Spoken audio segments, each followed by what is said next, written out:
Gipakita sa mga residente ang walay puas nilang pagtinabangay bisan og layo ang source sa tubig. Garbo nilang matultulan ang tinubdan niini o diin nagbarog pa ang tag-as nga mga kahoy. Padayon kining gitutukan ni John Paul Seniel. Hoy, paminog ka siya magbabayo. Unaan si kay ko tug umuchin ka saloman oyo.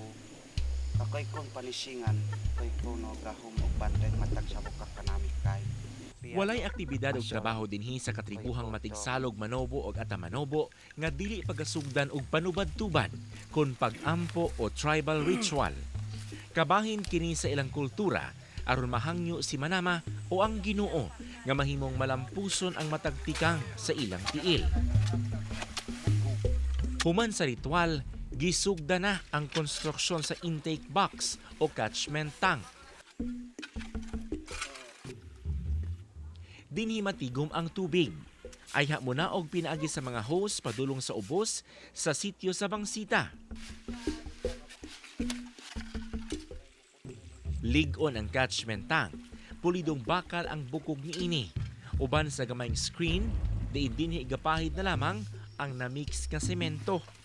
Dili na mo gamit og hollow blocks.